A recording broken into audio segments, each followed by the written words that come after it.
last week. I felt like some of those defensive backs were kind of gunning for him, and it was sad to see that go down because I couldn't help him. From the line, you can see it as you're running your route, and you're running a vertical route, and you take a peek at the safety before you look at the ball, and you just see him head down trying to spear you. You can see that from a mile away. He's a smart kid. He understands that. But it's just unfair. It kind of made me upset watching it. Now, Cruz missed that game with a calf strain, an injury that's kept him out of practice again on Tuesday. Jag safety Sergio Brown and cornerback Devon House denied those accusations. Antonio Pierce joins us now. Good morning. Morning. Thank you so much for being with us. Yes. Obviously, ODB lit it up last season as a rookie, became a household name, but let's put him on the hook here. How difficult is this season going to be for ODB? First of all, you're on a Madden cover as a second-year player. You go to New York City and you take away all the shine from Victor Cruz, Eli Manning, the Jets, and everybody else, and you're the biggest star. And you did that in 12 games. And all offseason, all we had to do is watch that catch. Now I'm a defensive player, right? I'm looking on the outside. And I'm tired of hearing about that. Sure. You know, I'm tired of seeing you do the whip. I'm tired of seeing you doing all your dance moves. You know, I dealt with that a little bit when we played Chad Johnson and Terrell Owens. You wanted to take those guys out. And I mean that in the sense you wanted to physically harm them. You want to say, you know what?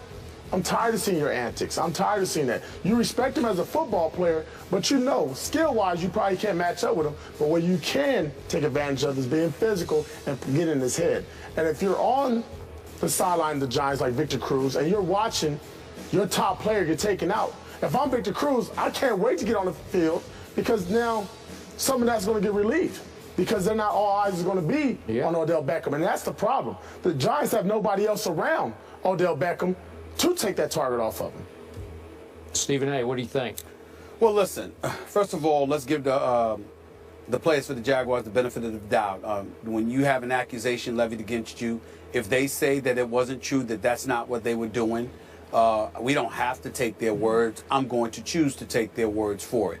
What I would say to you is that I also think about the NFL and the focus that they have on avoiding headshots and how guys are getting penalized for that kind of stuff. And it really bothers me because for me, I have absolutely positively no problem with a defensive player targeting other players if you're trying to cave their chest in, if you're trying to, to put them on their backside, but not end their careers or not end their seasons. You see what I'm saying? There's a difference to me. And Antonio, you played, I didn't, particularly on this level. You would know better than me. So I'm not really debating it, just giving my point, and I'm open to being corrected.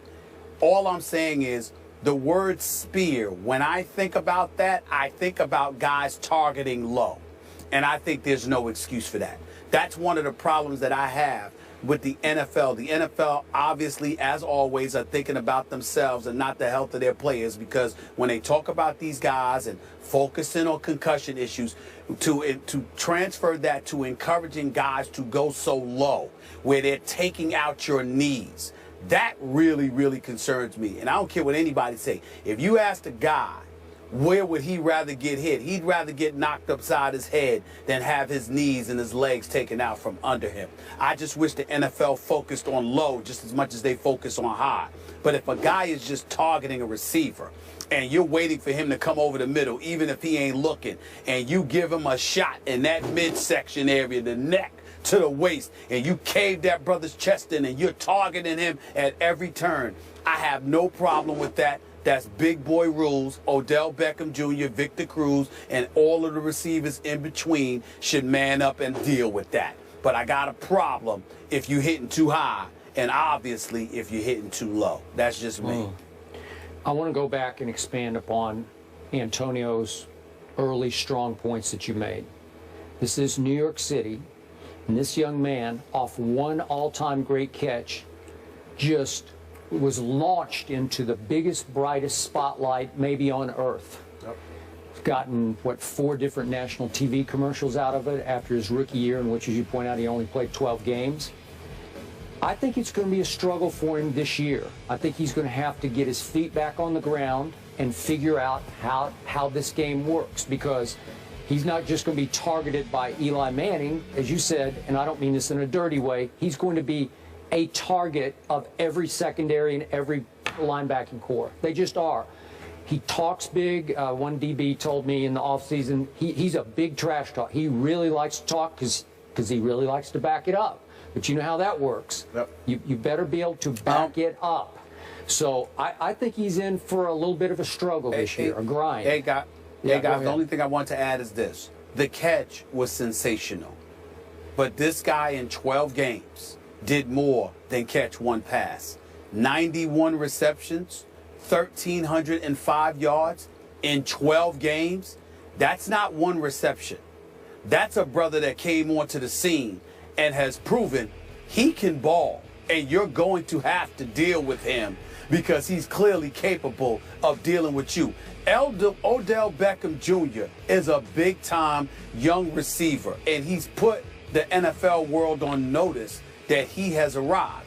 Now they're dealing with him. But it ain't because of one catch. The one catch may have helped him get the endorsements, but it's also the other 90 catches had a lot to do with it in the 1,305 receiving yards in your rookie year in 12 games, 4 games shy of a full season.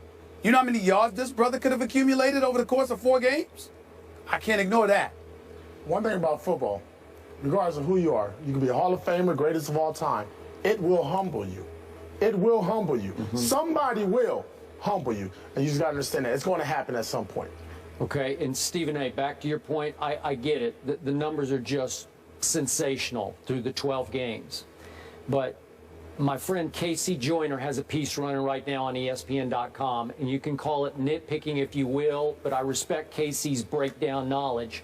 And he's predicting that Odell will struggle this year, and it's too complicated for me to go through all the metrics that he uses, but he's making the case that Miles Austin had one sensational big year. Mike Wallace had one big sensational year, and then they kind of fell back to here, you know, where they're pretty good, but they're not great. And he's projecting that Odell will fall back to a different level. I don't know, because I saw greatness in him last year. I'm with you. I did. And I talked to people who said we just couldn't cover him. We could not deal with him. But here's the question for both of you. What's wrong with being very good on an NFL level?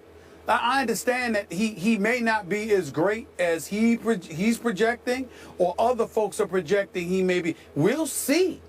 But what's wrong with being very good? There's a lot of dudes in the NFL who are not very good. He happens to be somebody that we're debating greatness or very good about. With Eli Manning as his quarterback, with Ruben Randall and Victor Cruz as his sidekick or him being their sidekick. That's not a bad scenario to be in. I would just say keep that in mind. Okay, I hear you. But we did have Odell on this show, and I found him to be off camera, a humble kid and a little bit of a sensitive kid, and I mean that in a good way.